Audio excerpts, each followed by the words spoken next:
and CNH Industrial Capital Canada Ltd approval. Standard terms, conditions, and other restrictions apply. Down payment may be required. The opinions expressed during this show do not represent those of this station. If you've missed any of this show, you can follow the podcast at Energeticcity.ca. Now, an in-depth look at the news and information shaping our community. This is Moose Talks with your host, Doug Craig, on Moose FM. Good morning. Today on Moose Talks, a little later on, we're going to be joined by Bob Fedderly. He is the president of GasNorth Energy Ltd. GasNorth was recently approved to build a natural gas liquefaction facility up near Fort Nelson. So we're going to talk a bit about that and what it means and where they are in the process. To start today, though, there's been a lot of controversy around Caribou recovery in the piece for some time. Blair Lekstrom was named less than a year ago to be the Caribou Liaison for Premier John Horgan, and he resigned just over a week ago. So we're going to talk to him about that on the phone right now. Thank you so much for joining us, Councillor Lekstrom. Good morning, Doug. How's your day going? So far, so good. So let's start with the first question. Why did you resign from your position as the Premier's liaison on Caribou recovery? Well, it became very clear to me as a result of the Premier's letter to the Peace River Regional District dated January 16th of this year that in which he stated there will be no text changes to the partnership agreement. The whole intent when I was engaged was I was to go out and speak with local governments, backcountry users, industry, businesses, and residents and see if I couldn't provide a path forward to gain support for the document and what it would take. Mm-hmm. It became very clear very quickly, and certainly something I supported, that a 30-year agreement like this needs to have representation by local government who represent the people of the region at the table. And it did not mean they needed to be signatories. I certainly understand the legality of Section 35 and the government's responsibility to that. But they needed to have a seat at the Caribou Recovery Table, mm-hmm. Committee table, and the Technical Working Group. I had said that from day one when I spoke to the Premier, reiterated that very fact for 9 months at every meeting I was at, and then to get this letter saying there'll be no changes was, well, to say the least, a bit of a surprise and somewhat disheartening. I thought totally disrespectful to the people of this region as well. Mm-hmm. That is the key reason. I've done my work, put a report forward that I think very much reflected what I heard in the region, 14 recommendations, and it appears to me that they have filed the report in File 13, is what it looks like. What was going to be your next step had you stayed on? Did you know what that was going to look like, what your kind of next responsibility or your next goal would have been? Well, I think the work that I was working towards was ensuring that the text changes that mm-hmm. were necessary were very minor in the agreement, very minor. But to get those included where it wrote in local government in a meaningful way to both of the committees I've just spoke about, one being the Caribou Recovery Committee table and the other being the Technical Working Group. That was my goal. Once I had achieved that, I think certainly the work I was contracted to do and met was probably completed. Now, could I carry on as a liaison? I think I could have if there was work still to be done. But, mm-hmm. A report I wrote, released with the Premier on June 20th of last year to the public, and then to see no movement on the key recommendations, certainly it gave me the thought that what more could I do? It was clear they weren't going to listen to me. They have now come back and said, local governments and user groups participated in these side tables. We think it's important. At the same time, they're saying they're not changing a single word in the agreement. I'm not sure what the benefit of that is going to be. Yeah, I guess my confusion about this a little bit is you obviously took this job. When the Premier asked you to do this, you had some expectation that you would make recommendations and he would follow through with some of them. There might be some quibble on some of our ideas or whatever. But the fact that he only followed one, what was the one recommendation they did decide to follow out of the 14, I believe, that you put forward? Well, at this point was they put I recommended an interim moratorium on areas A2 and B3. Yeah.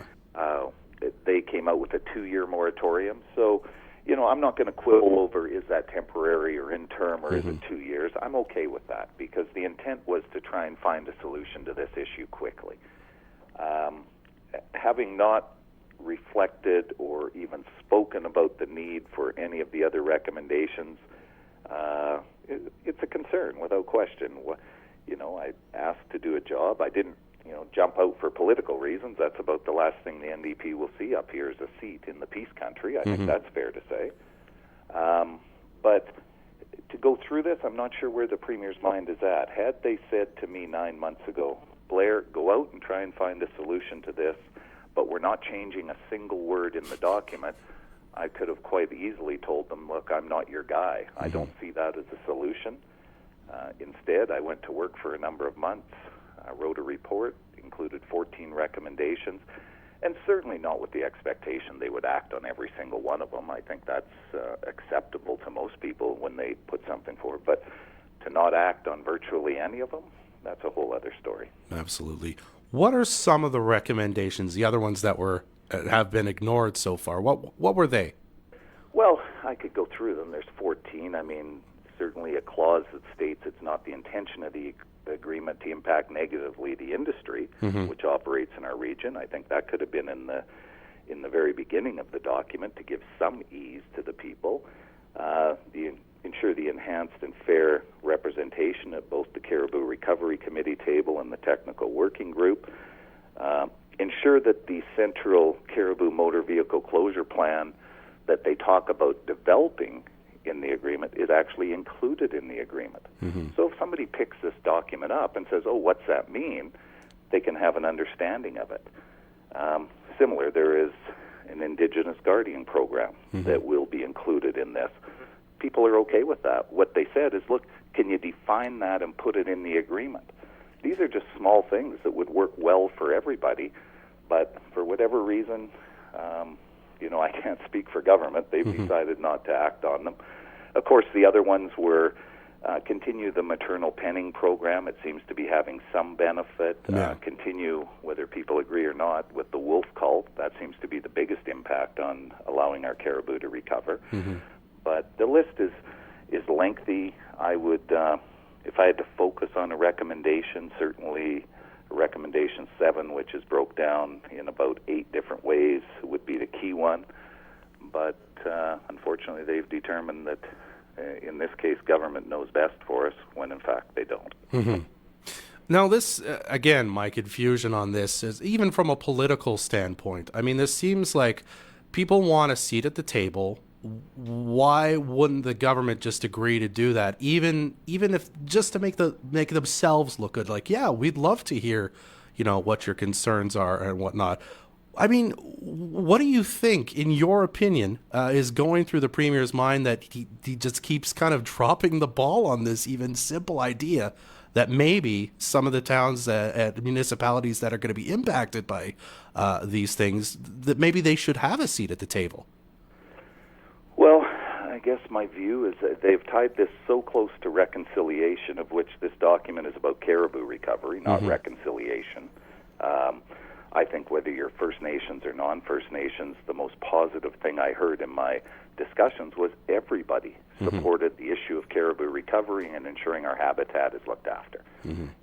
I didn't know what to expect going into it. That was probably the most positive thing I heard. So I'm not sure if they're tying this so tightly to the UNDRIP legislation they've put through or reconciliation, but I can't believe that First Nations in this country believe that they will achieve, the goal of reconciliation by excluding the vast majority of the population. I don't see that. In this case, that's what I hear a lot. How are we going to move forward in our region with a small percentage being granted, the ability to have input on what happens on the land base at the exclusion of the vast majority of the people that live there as well? It's still, I'm an optimist. I would hope I know the Peace River Regional District has reached out to West Moberly and Soto First Nations to say, look, come to the table, let's talk about this. They have not got that set up yet, but I think if either West Moberly or Soto or both said to the Premier and the federal government, let these guys into the agreement, it would happen in about 5 minutes.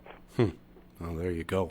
You've kind of already touched on it. Moving forward, given that this is the situation we're in, where the government has ignored almost all of your recommendations, what does the District of Chetwynd do? The District of Tumbler Ridge, the Peace River Regional District, is the best way forward now? Like, can we maybe work it amongst ourselves, and then, as you say, maybe Soto or the West Moberly First Nations say, go to the government after and say, yeah, we want them at the table to make this happen. Is that kind of the best way forward? Well, I think the key is going to sit with the meeting request from the Peace River Regional District that they've sent to West Moberly and Soto. That response, I think, is going to be a very important meeting should it occur. It's clear, obviously, I think you've seen through the vote at the regional district, there's a bit of a split amongst local governments. 3 want to stay at the table. The rest have said, look, staying at this side table seems to present an endorsement of a document that we said we wouldn't endorse unless we were part of it. So it's got a bit of a divide happening in our region, which is never healthy. Without question, there is a possible impact on all of us as a result of this agreement, but the epicenter is Chetwynd. That is, the issue of timber supply. Is it 284,000 cubic meters? Is it 500,000 cubic meters? Government says one thing, industry says respectfully, look, we disagree. Let's figure this out. I attended a number of meetings where that just could not be agreed upon. So there's potential for very significant economic impact, primarily to the area of Chetwynd. So I think we want to be very cautious here that let's recover the Caribou and continue. We're seeing some good numbers already with what's going on without taking the livelihood of many, many families, primarily in the Chetwynd area, and devastating it along with the community. Yeah. All right. Well, I think we're gonna have to leave it there for now, Councillor Lekstrom. This just seems to be the issue that just keeps coming up every few months. Something new develops where we're like, what is going on? So I appreciate you making time for us to talk about this today. Doug, anytime. And like I say, there is the key issue here is there's a couple. I'll close with this. This is not just the provincial government; it's our federal government who are a party to this. We're the only area in Canada that a partnership agreement has been imposed upon, let alone just British Columbia, and they're willing to sign it without knowing the socioeconomic impacts on our region. It is hard to believe that we could have 2 levels of government, being provincial and federal, that have so much disrespect for the people that live in the Peace region. All right. Well, Councillor Lekstrom, thanks so much for joining us today. All right, you take care. Have a good weekend. You too, sir. All right, that was Councillor Blair Lekstrom with the City of Dawson Creek and the former Caribou Recovery Liaison to Premier John Horgan. We'll be right back with Bob Fedderly right here on Moose Talks. Carter's Jewelers 4-day emergency liquidation sale ends tomorrow. You don't want to miss this one because everything in the store is 50% off. Watches, diamond earrings, colored stone jewelry. Those are just a few examples. There's so much more in the store, and everything you see is at half price, except for the smiles. Those are free. Don't miss it. And don't say we didn't warn you. The emergency liquidation sale ends tomorrow at Carter's Jewelers, 9908 101st Avenue. Most of us are the same way with our bottles and cans. We leave them in garbage bags until they build up and get in the way, those cans just stewing in leftover pop, beer, and well, let's not think about what else. Instead of that headache, start a routine to get your bottles and cans down more often. Express is now up and running. Check out FSJReturnit/Express for more info. FSJ Return It is open 6 days a week until 5:30 and 6 p.m. on Saturdays, sorting tables and half an hour before closing time. Located on 93rd Street, or visit them on Facebook, Twitter, or Instagram. Remember to cash in your bottles. It only makes sense. Armor Lubricants is now open. If you want fantastic service from a local business run by people who've been in the industry for years, then you want Armor Lubricants. Services include bulk oil delivery and loaner dispensing equipment programs. Bulk fluids and reliable dispensing equipment make servicing your equipment much more efficient and will reduce your costs. They'll keep your tanks topped up no matter where they are. For more, follow on Facebook. Armor Lubricants. Protection for your investment. Now open and located off the Alaska Highway down from TNT Communications. Haunting ballads, Lively jigs, high-energy toe-tapping reels. Come out and fight me like a man. The Irish Descendants are bringing an East Coast kitchen party to the Lido this February. Double a mic for lonely ride. Enjoy a night of traditional Irish music mixed with the bright, fun spirit of Newfoundland as this Juno Award-winning band rocks the Lido. Doors open at 7, show starts at 8. Get your tickets before they sell out. The East Coast Kitchen Party at the Lido with the Irish Descendants. For full details and tickets, visit thelido.ca. Are you tired of waiting in line each morning for an overpriced coffee? Wanting a service that will leave a good taste in your mouth no matter the order? Well, start your morning right with Pete's Country Delight. With our price matching promotion, we will match or better your current service provider. We are local, a family-operated coffee service that's been in the Peace region for over 20 years. We continue to upgrade our equipment to provide a service you can depend on. You can check us out on our website, www.peacecoffee.ca, or stop in at our shop on 100th Avenue, the bright orange and blue building. Watch this show live on Facebook or download the podcast at Energeticcity.ca. You're back on Moose Talks. I'm Dub Craig, and we're joined now by Bob Fedderly, the president of GasNorth Energy Ltd. How's it going today, Bob? Things are going great. Excellent. Thanks so much for joining us today. So you're here because GasNorth Energy Ltd. Recently, the BC Oil and Gas Commission approved your facility. You're going to take natural gas and liquefy it there up by Fort Nelson. So I had a kind of some interest into why you decided to do that, given that natural gas prices have been kind of trending downward for the past 10 years and even longer, and businesses have been moving out of Fort Nelson in general. So why are you looking to get into this now? Well, there's an existing and emerging market for liquid natural gas in the north. I mean, small remote communities that don't have the access to grid power or pipelined in natural gas. Natural gas looks like a pretty good alternative to diesel fuel these days. And Fort Nelson being at as close to those communities as anywhere with a good clean supply of natural gas is ideally suited for a liquefaction facility. I see. So you would liquefy the natural gas, put it on tanker trucks, and then send it to, as you say, kind of small communities. Yeah, it'll be transported by truck to various communities and industrial users that are, putting plans in place to convert from, and looking for cheaper energy costs. Yeah, because right now, I mean, LNG's cheaper to use than diesel. Well, natural gas. Produced natural gas in that area is very reasonable to buy right now, and we're at the low end of the pipeline tolls, so it lends the economics of operating in Fort Nelson are very good right now. I see. Okay. Now, we've kind of touched on it. So, what do these communities look like? Are they really so far away from being off the grid that, I guess my question is, will the transport cost be so high that it? I'm putting this poorly.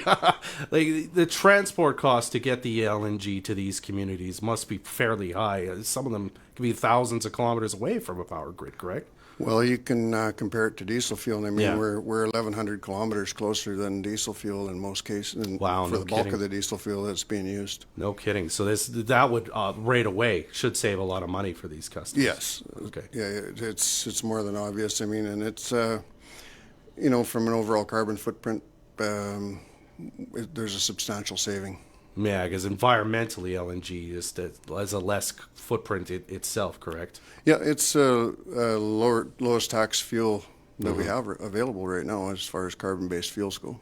Okay. What is the kind of the other market for this? So you've got small communities that run off diesel. I assume mining, industrial kind of operations, right? Yeah, mines and industrial operations with camps and generating facilities where they've got a mill running and maybe some high horsepower applications like mine trucks and loaders and those kinds of things that they lend themselves well to conversion to natural gas. I see. Okay. Now, we also kind of noticed in looking doing some research on this, there's another company that's sort of opened up or is planning to, I should say, open up a very sort of similar business in the area, CryoPeak. Are you concerned about competing for the same kind of things, or do you guys have your own sort of ideas for markets right now? The existing market right now will serve both. We're a little ahead of the game having our permit in hand already, so we'll just keep working away at it. And the market, there's some bright lights on the horizon with mining opportunities in the Yukon, and we can go into the Northwest Territories with the Liard Highway leading into Fort Simpson, Fort Liard, that area. So there's market to be had there for sure. Yeah, and it's encouraging to see other operators are kind of lends a little bit of note viability maybe to the project that we're not the only one in the game. Yeah, absolutely. It's good to hear that there are other markets emerging. So that the future's looking bright, as it were. Yeah. Yes, I would say with the various mines that are on the cusp of immediate production, it's looking pretty good. Okay. Now, of interest is you're doing something very different here. You're partnering with First Nations in the project, the Fort Nelson First Nations, I should say. What does that partnership look like? Well, the Fort Nelson First Nation is very well versed in natural gas production activity. They've been involved in natural gas production in that area from a service standpoint for many, many years, and so they understand it, and they're going to take a position as an equity partner in this project, and that allows them some long-term benefit from it and involvement to it, and they bring a lot to the table from gas acquisition perspective and marketing perspective. Okay, so and I guess local jobs is another kind of thing, the production, the construction of the facility, that sort of thing. Absolutely, they've got services that will be put to work in construction phase of the project, and I'm sure that there's members of the Fort Nelson First Nation that are capable operators that are going to be looking for and obtaining employment at this facility. Okay. Now, when we talked earlier this week, as you said, you have your permit from the Oil and Gas Commission that you could build it. That's kind of the step you're at, so you still have several steps before this kind of happens.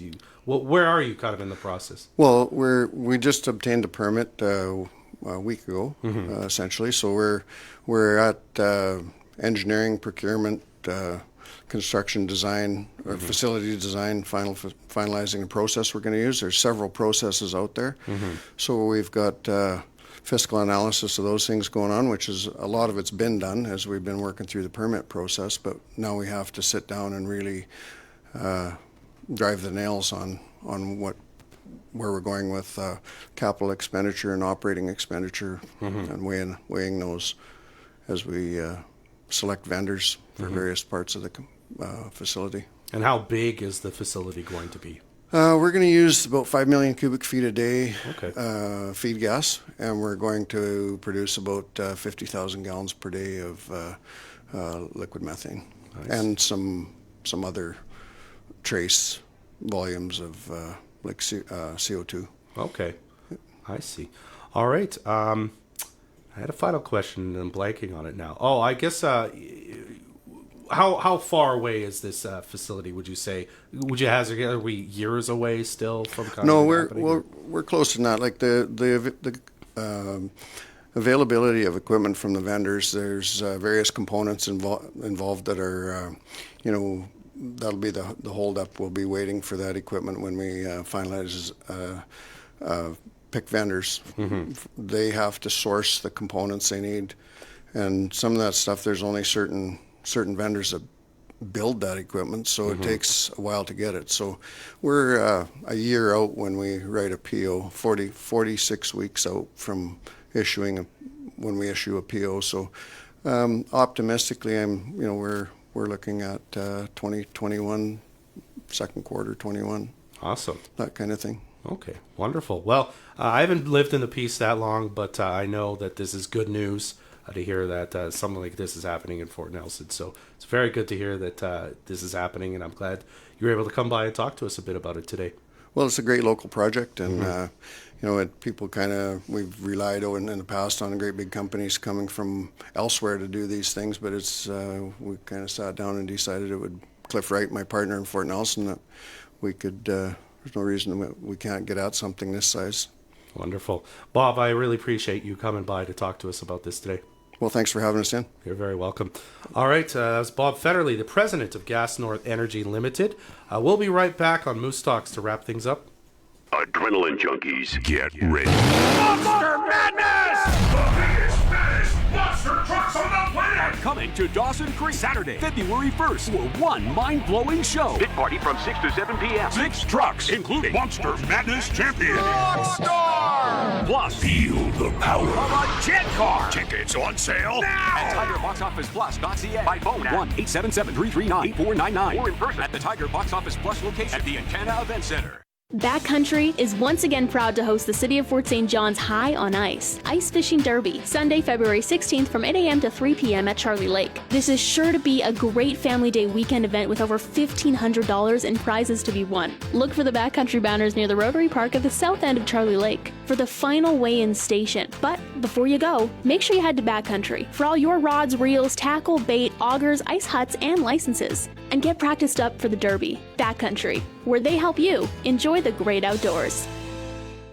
If you're looking for hassle-free internet services, call the Peace Region Internet Society today. With coverage throughout most of the Peace, PRIS can get you connected quickly without the hassle of contracts or bundles. Visit PRIS.ca or call 1-800-768-3311 for more information. This Sports Booster is brought to you by Olive Tree Mediterranean Grill, located on 100th Street. Ask them about catering your next event. Mediterranean cuisine is all homemade to perfection. Our community first. This is Moose Talks with Dub Craig on Moose FM. Welcome back to Moose Talks. We want to thank our guests again today. That was Councillor Blair Lekstrom with the City of Dawson Creek and the former Caribou Recovery Liaison, and of course Bob Fedderly, the president of GasNorth Energy Ltd. If you want to see this episode again, you will be able to find it on the Moose FM and Energeticcity.ca Facebook pages. The entire video will be there shortly to see. So if you like to do that, you can share it as well. We appreciate that.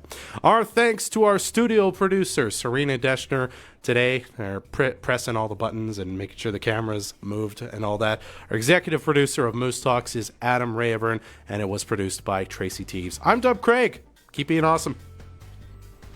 Join us next Friday at 10 a.m. for another episode of Moose Talks, a weekly talk show about Fort St. John and the North Peace. This is Moose Country.